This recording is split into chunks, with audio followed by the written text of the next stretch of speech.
Hey, Sean Reed Crook here from TXFW. Today we're going to go over how to measure doors and windows. What we're going to discuss is what we'll need to do at the job, which will be just some general gloves. You know, like rubber gloves will be fine. We're just measuring. We're not tearing out the door. We're not tearing out the jamb. We're not doing any of that. We're just going to be doing some measuring today. So we need just some general gloves.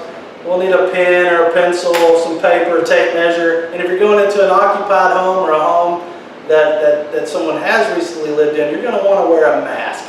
So let's get started. All right, folks, we're going to start with the outside door. The exterior doors are a little different when you measure them. You need to always be doing your measurements from outside of the house, of course. And then the way we do it around here, and this could change depending on how your supplier wants the measurement done, when you come to address your swing of a door. So the way we do it is we do right hand swing because the hinges are on the right. And this only comes into play on an exterior door. So the screen door, the hinges are here on the right. And if you look inside, you can see that the entry door, the hinges are on the right as well. So both of these would be considered a right hand swing door. So when we're doing measurements on the doors, people refer to it as a rough end measurement. So what they're talking about is they want to know the size of the hole that the jamb and everything goes in. The best way to do that, if you come to a house and you're just going to replace it because the door's bad or the door's missing and you don't want to tear it all out just to get the measurement or whatnot, go to the edge. About center of the screw hole that the screws are holding the door in, you go to about center and you go to about center there. And that is going to be a 38-inch door. So that's how you would order a combo set with a screen door. It'd be a right-hand swing on both, and then you would want a 38 wide because you're going for rough. And then you go down and you measure down and you measure your rough. And your rough is going to be 82. So that's what you're going to tell them. And what that's going to compute to, we'll show you in just a minute. All right, we're coming back inside. So say you just need the entry door. Yes, it's an exterior door, but you're just needing the entry door. You're not needing the jamb, you're not needing all that. So what we're going to do, we're going to go ahead and open the door. And we're just going to measure the door width. Is right at 34 inches. So we know that is an actual door size. Right, so 34, and then we're going to go length. 34 by 78. Now, that number is different from the jamb outside because that's the actual door size. So if you're ordering it, you're going to want to order it. If you're ordering the kit, you're going to want to order it to fit the rough end. Don't forget, that's your rough out with the door was just out, the jamb was out, everything is out, that's how you order that. If you're just ordering the door, we just measured 78 by 34, that door will fit in this jamb. Perfect. Now let's move on to interior doors because that's a little different. Okay, here we are. We're going to do the interior door now. So mainly what you got to think of when you're doing these, measuring these doors and windows, is whatever technique you're going to use, you just need to make sure that you convey that technique to the person you're ordering a door from.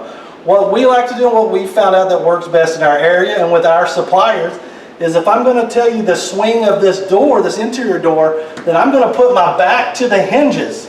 And if this door swings to my right hand, it's a right hand swing interior door. If this door were to swing this way, it would be a left hand swing interior door. So just make sure that you pass that along when you're ordering the door until you find out what works best with your supplier. Maybe they have a different technique that they like to use. This one seems to work best for us. So when you're getting a door, well, often we're getting a door because the door's gone. So you're going to have to measure, again, you're going to try to measure the rough end of the door. So you know that you got the jamb, and the jamb is, this jamb is 28 and a half. Well, we know they don't make half-inch doors, right? So we know this is going to be a 28-inch door. And with a mobile home, if you have always noticed, they leave a little void down at the bottom next to the carpet so that the return air from the air conditioner can get back to the unit without having a vent in the door or something like that. So always you're just going to measure. I would say you're going to go, you can put it on the carpet and you know you're going to measure about 1.5 inches, 2 inches off, and then go all the way back up to the top of the jamb, like you know, just like that. And so it comes up to like 81.5. We know that's not a door size, and we know we got to take off a little bit to let the air get back through the house. So that's going to put us at about 80 inches, leaves a little bit of a gap. 78 would leave a perfect gap. So just keep in mind, what I like to do is, you know, your toe will kind of fit under the door. So if you want to do that, take your tape measure, get to the top of your jamb, put it on your toe. And then basically what we're going to come up with is 79, so 78-inch doors will be nice in here. Now we're going to move on to windows. All right, here we are going to measure a window. The key here is you don't want to leave, or I say you don't want to leave, maybe you don't. I don't want to leave a big hole in the home while I'm trying to order a window. It might take a couple days to get the window there. You might have to go pick it up. And you got this big hole in the window, so I try to leave the window in, even if the window's broken and half of it, you got to board it up, whatever, just kind of keep the hole closed so the air conditioner work, heats work, all that good stuff, keeps bugs from coming in. So I try to measure the window while it's still intact. So we pulled the trim off, always about measuring the window correctly due to the rough end. So the rough opening is what I'm referring to when I'm saying the rough end. So what we're going to do here, we have the trim removed. We're simply going to measure the hole that the window is setting in. And so this will be a 36.5 open, rough opening. So I would comfortably order a window for this at 36.5. And then I will do the same thing top to bottom. Then we'll pull the trim. When you'll get a measurement top to bottom, it's the same principle. And then you're going to order the window accordingly. So what I've noticed in the past also is that they come in 1/4 inch increments. So it'll be like 36.25, which is 36.25, 36.5, which is 36.5, so on and so forth. 36.75 be 36.75. So I would comfortably order a 36.5, 36.5 for this particular house. And that's about it. It's kind of that simple. Now, if you want to just replace the glass, that's even easier. So you'll get the old glass out, and it usually has a plastic piece of trim out there. You'll get the old glass out, and you'll measure the entire opening of the window where the glass was setting. You'll measure that. And you'll measure across and up and down. And that's your measuring where the glass was setting in the window. Don't forget that. And then what you're going to do is you're going to subtract 1/8 of an inch from all 4 sides. So you're going to take 1/8 of an inch from here, 1/8 of an inch from here, 1/8 of an inch from here, 1/8 of an inch from there, which breaks down to 1/4 of an inch off the length and 1/4 of an inch off the width. And then that'll go back in. Because all windows aren't exactly square. So you're not going to be able to buy the exact size and then it fit all the way around. Because it is aluminum mostly, stuff tweaks a little bit, stuff like that. But if you'll subtract 1/4 of an inch from the width, 1/4 of an inch from the height, that glass will go right back in. And that pretty much sums it up. Y'all, thanks for watching, and I hope this helps. I'm Andre Williams here in TXFW. I've got Saul with me. We're going to look at a few plumbing issues, try to find a leak under the sink. Recuerden usar sus guantes protectores, sus gafas, sus mascarillas si andan trabajando con alguien más para que estés seguro. Okay, we got our gloves, mask, we got our flashlight. We're going to go over here and look under the sink.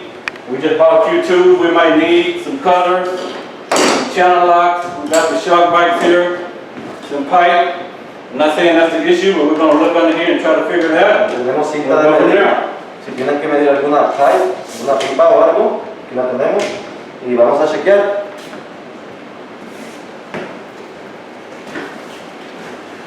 we got our flashlight here. We're gonna turn the water on and see if we see any leaking pipes anywhere. And you can see, we don't see any water dripping anywhere at the moment. We're gonna give it a second to run. Look like all these connections are tight. Don't see anything dripping. So what we're gonna do, we got the water stopped over here in the stopper.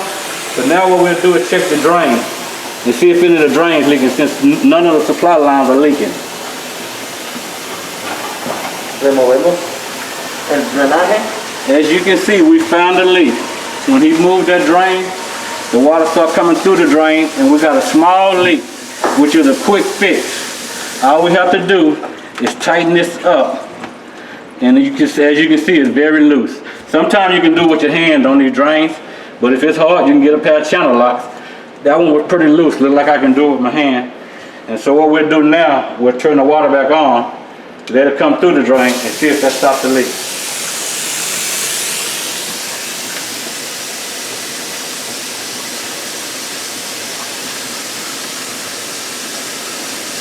And we may have fixed our problem. Don't see any more leaking water. And we'll double check everything else one more time on both sides, just to make sure we solved our problem. And sometimes you'll get a leak from here, or any one of your supply lines. You gotta check your valves on the bottom. Your valves can be leaking, as you can see, they're all dry. So I think we're good to go with this one. So, dejamos el agua corriendo, como dijo el compañero, estaba liqueando el drenaje, pero según nos dimos cuenta, está liqueando lo del dishwasher, el lavado de platos. So, tenemos que aflojarlo, lo hundes para adentro y ahí lo haces tight. No lo aprietas demasiado porque vas a reventar la línea y eso no queremos porque después tenemos que reemplazar todo. Ya ves, no está liqueando, no liquea nada aquí. Chequea las uniones que no estén mojadas, lo movemos para el lado, volvemos y revisamos que todo esté bien. No queremos agua, el agua puede dañar el gabinete y eso sería un daño mayor. Y procedemos, vamos a chequear los baños, el calentador de agua y así sucesivamente. All right, come on back here. Let's take a look at this bathroom, and we'll look for the same thing we'll look for in the kitchen, see if we can find a leak back here. So basically, it's the same as you got a kitchen. You got your faucet, you got your shut-off valves, you got your drain, and you got your connection to the faucet. You turn the water on. We check the valve first since we're down low. We check the drain.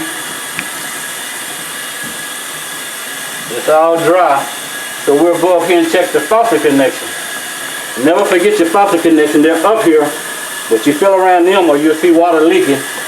And that's 9 times out of 10, that'll be a leak up in the connection to the faucet.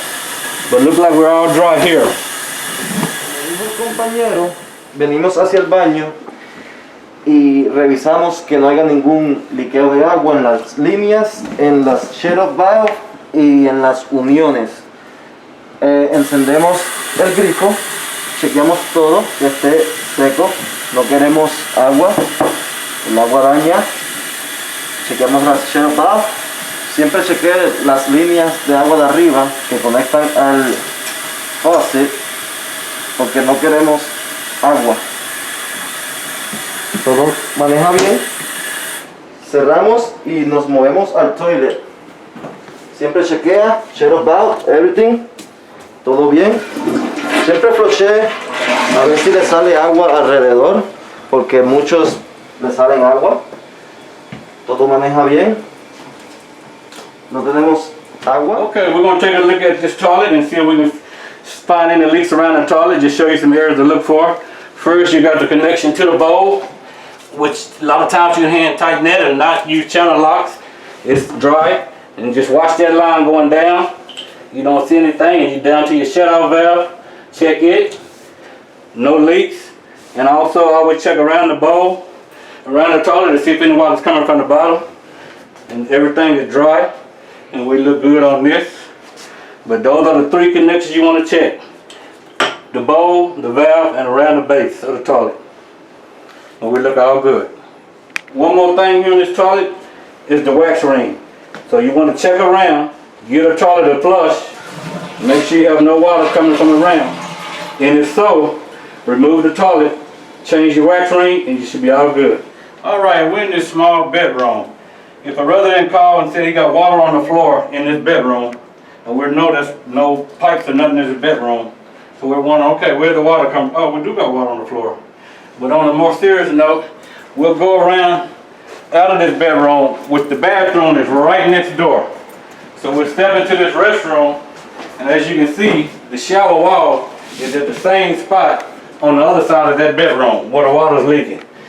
You don't see no water leaking on this side, inside, so we'll go back to the bedroom, and that'll put the shower about right here. And all the connection to the shower is behind this wall.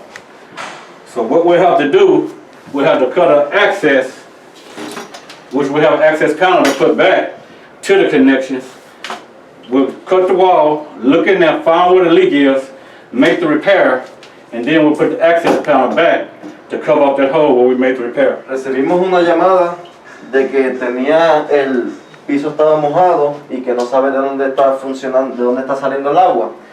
So vemos aquí lo que está el closet, no hay nada aquí de agua. So nos movimos hacia el baño, que esa es la pared del baño. So nos damos cuenta que aquí está la regadera.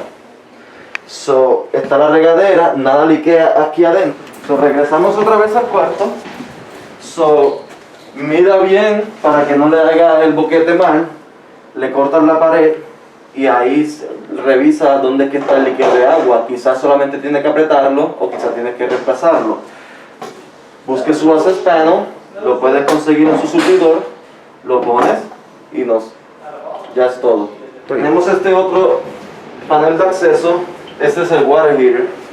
So, la señora llamó de que estaba liqueando el piso, lo removemos.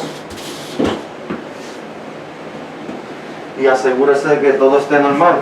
Tiene la línea, la válvula de presión que tira el agua para afuera y el drain. Make sure que todo esté correcto. Este no está liqueando, todo está bien, todo está perfecto, nada malo.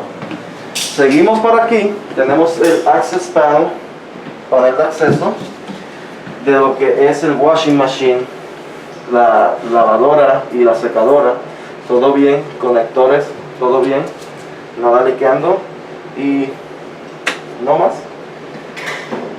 Okay, as I always said, about this hot water heater, you check all these connections and see if you got any leak. This is your TMP valve and you see all the connections.